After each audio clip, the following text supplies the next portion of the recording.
Hello everybody, it's Neil, founder and editor of Moments in the Sky here, and welcome to this latest Flybe video.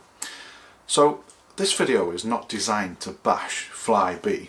I've been flying with this airline since the days it was Jersey European, an all-jet service between Leeds and Belfast, and run by a guy called Jim French. It was an excellent operation, it was low cost, very simple, it's a 40-minute flight and you got a coffee and a snack on board. That's all changed. So this summer, as you'll see from any of the review sites that you might use, whether that's TripAdvisor, whether it's Flyer Talk, even Skytrax, you'll see lots of complaints about Flybe for long delays, short notice cancellations, and this rather aggressive bag fining that they've got. So you turn up at the gate, you've measured your bag, it meets Flybe's requirements, and lo and behold, an enforcement officer says, that's not good enough, I'm going to give you a £35 fine, you have to pay it or you have to leave the airport. So come with me on this journey, let's see if Flybe is as bad as people are making out this summer.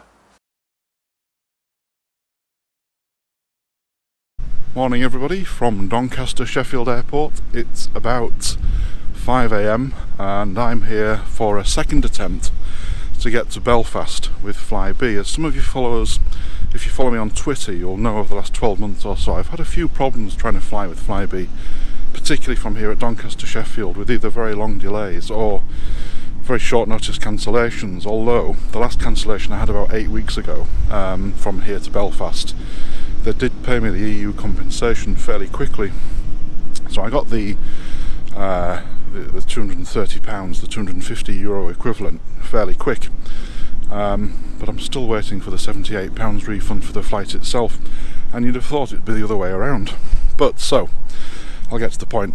So, three things I'm going to try and do today. One is, A, for the flight to take off, B, to see how sort of reliable it is on time, see how close to departure time it is, and C, to give you a little bit of an experience as to what it's like to fly on the Flybe Embraer 170, which is what we're scheduled to fly on today.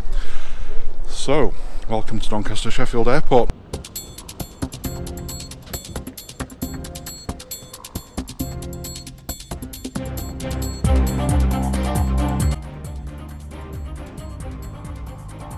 At this stage, ladies and gentlemen, I should tell you that Flybe's operation has been diabolical for me over the last 12 months, particularly, as I said earlier, from here at Doncaster Sheffield.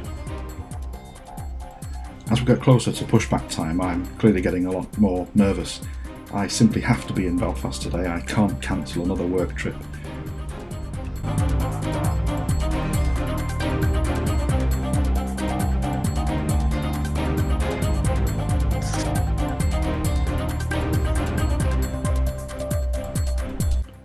To further try and calm my nerves as we get closer to departure time, we have a look at this Astral Aviation 747 freighter. The interesting thing about this aircraft is that it literally flies all over the world, and as well as Doncaster Sheffield, it's been in the last week to Nairobi, Luanda, Port Harcourt, Kabul and Cologne in Germany.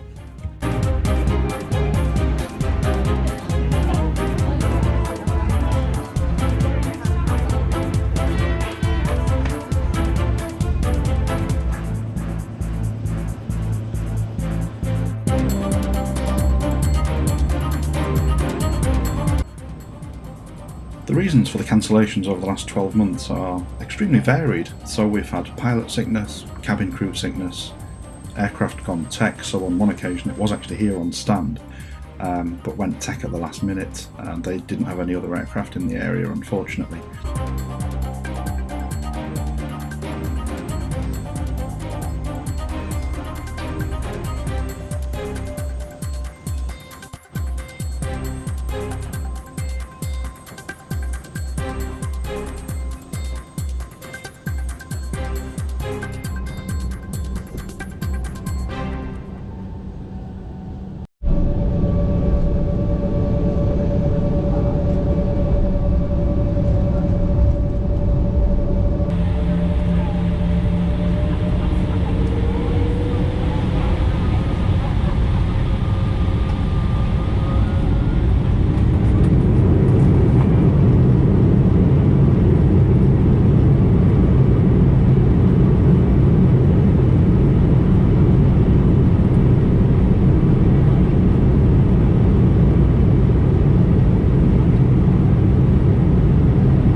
It's a delightful morning, and the view up here on mornings like this is what flying to me is all about.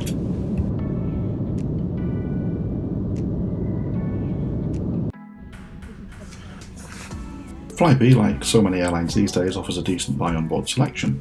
I go for my usual latte and Kit Kat, which Flybe charges £3.50 for. To be fair to Flybe, they do have a good range of items to buy, and prices are in line with other low-cost carriers in Europe, including British Airways. Flybe also has an in-flight magazine with articles including fleet information and a good route map.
So those of you familiar with Flybe, as I am, will know that it was rescued under a Virgin-led consortium earlier in 2019.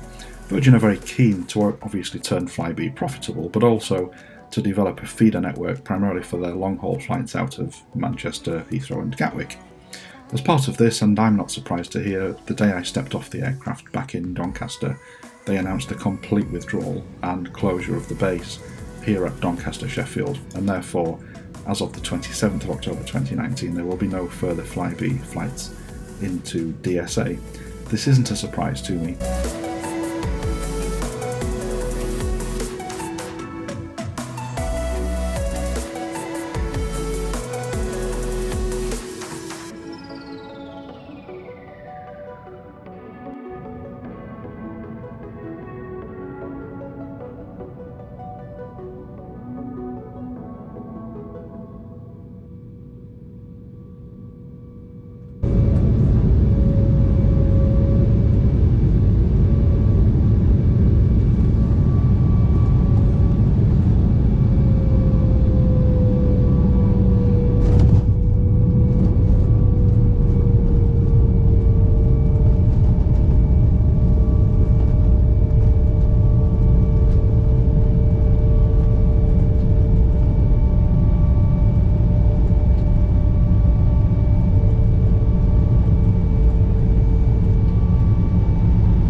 As part of Flybe's reorganisation, the Embraer 195, which is currently its largest aircraft, will leave the fleet completely, and the company will focus its efforts around the Dash 8 Q400.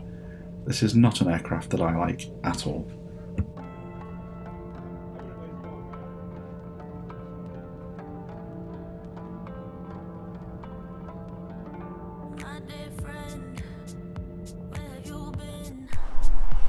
So, we made it, Belfast City Airport, and just on the way to pick up the hire car for a couple of days for various meetings.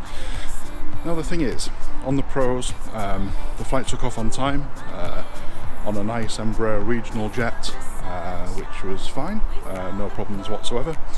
And I had a coffee and Kit Kat for £3.50, which is about what you would pay, and it was very nice.